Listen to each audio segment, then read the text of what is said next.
Hey everybody, this is Perch, and talking about piracy again, but what I want to do is really, I want to have the right conversation about piracy. Oh man, that sounds douchey saying it that way.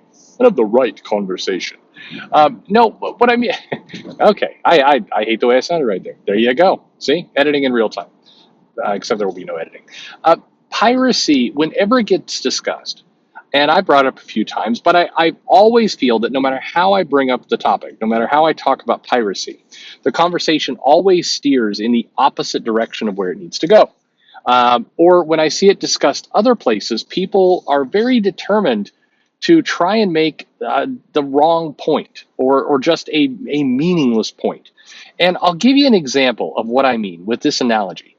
If you learn that you have 2 days left to live, right? 48 hours and you are dead, right? You are going to not care too much about the specific disease and the origin point and all the rest. Your main questions are going to be, can I not die in 48 hours? Is whatever I have that's causing me to die, is it curable? Is there a way to get out of this? Is there a way for it not to happen? You don't think to yourself, well, I'm going to use these next 48 hours to learn everything I can about the disease that has killed me. You basically focus on what you're going to do with that last 48 hours. You don't care about how. And with piracy, this is the part of the argument that goes south.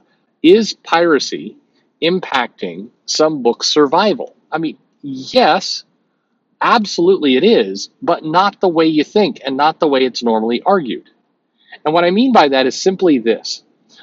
The piracy numbers, and I've shown them before, and by the way, there's a bunch of different sites that show like total piracy, or sometimes there's other sites that will show it broken down by comic.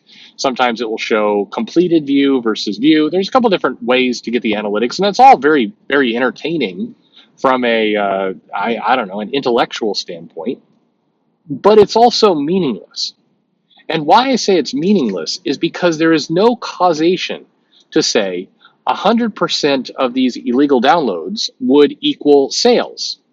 Like if we just shut down the piracy, then the 60,000 odd views here would immediately translate to a sale. We know that's not the case. It's a large part of piracy is convenience. And convenience is it's easy to click on something. You don't have to pay anything. You don't have to think about it. You download and there you go.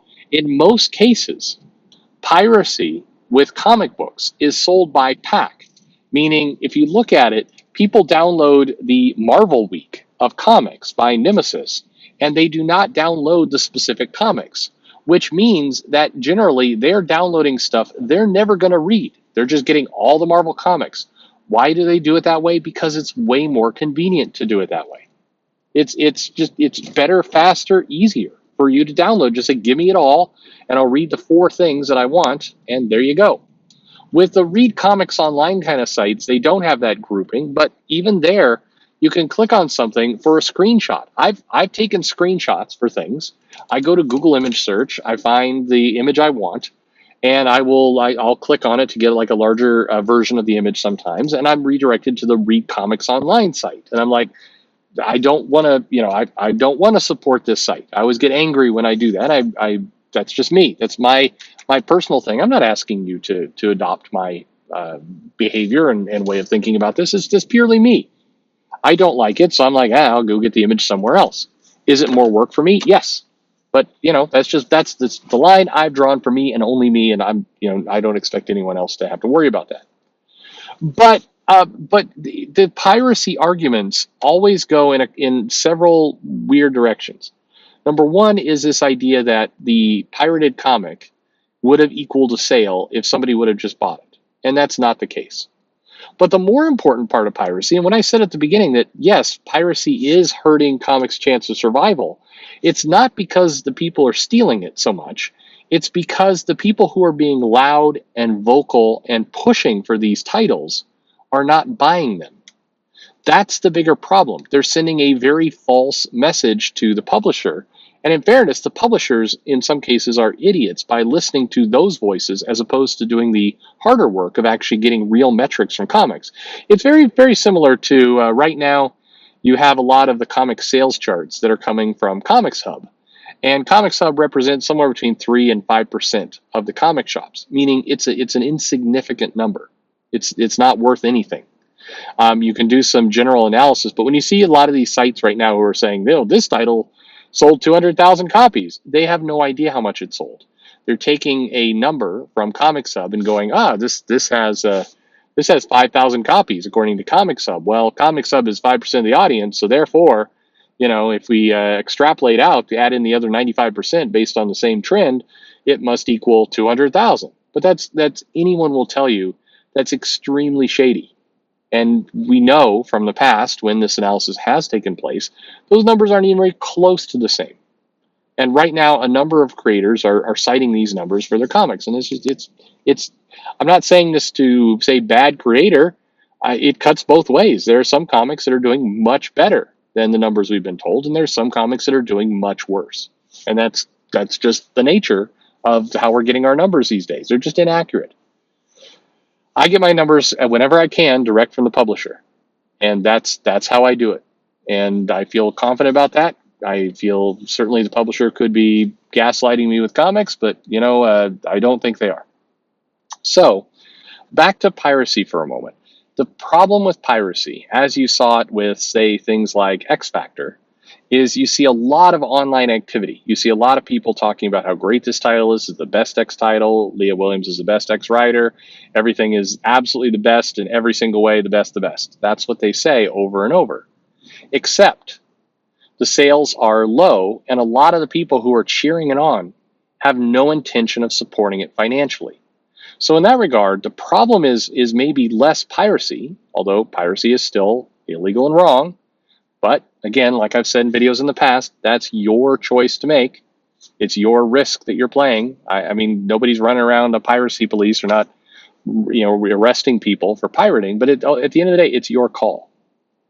But what is true is that these creators are listening to people who have no interest or no motivation to actually buy the comics. We saw this with the recent Batman Urban Legends, where Robin was revealed, maybe, depending on how you read, to be bisexual.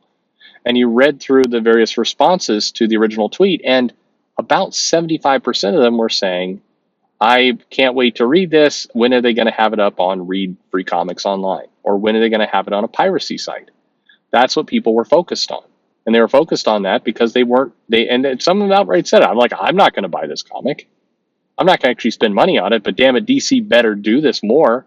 We better have more of this. Like, some people are very, very judgmental, very demanding. DC had better do more. The DC had better give this Robin, if he truly is bisexual, they had better give him a solo title. If they don't, shake my head, racists, bigots. I'm not making this up. You can go look at these threads, people angrily saying DC had better do this, while simultaneously saying they were not going to buy the comic because they were poor. So the problem, yes, piracy is what it is, but the bigger problem here, and the way it does affect the comic survival, is that the publishers are listening to the wrong audience. They're listening to people who have no intention of financially supporting their product. Now, if you as a comic publisher are a charity, and it's baked into your business model, we're going to give these comics away for free, then okay, then I guess no problem. Just go with whatever voice you want to listen to.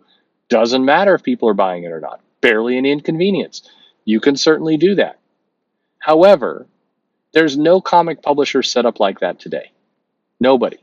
And as we hear creators talk about, wanting a pay raise, Jimmy Palometi talking about now's the time to ask for a raise, people complaining about getting underpaid, not having a financial stake in comics. I mean, hell, if it goes all piracy, then all of these arguments about the rights reverting to Alan Moore for Watchmen and other stuff, I mean, who cares?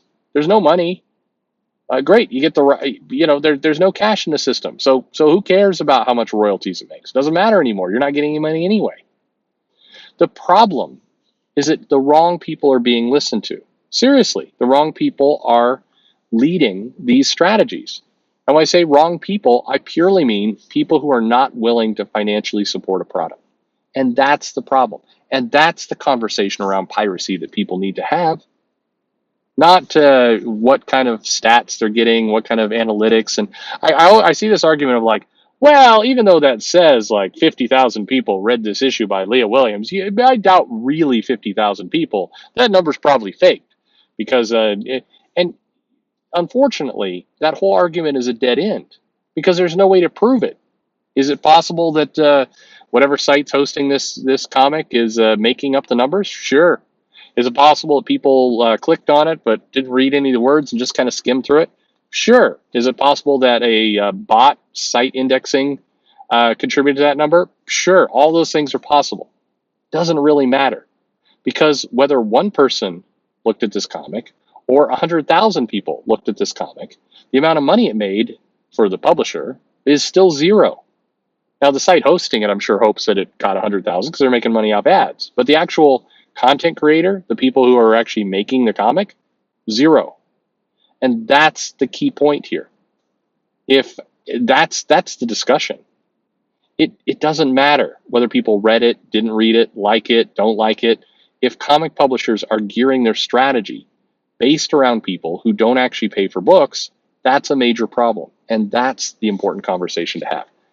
Anyway, important conversation. Again, I started douchey, I ended douchey. There you go. Thanks for listening.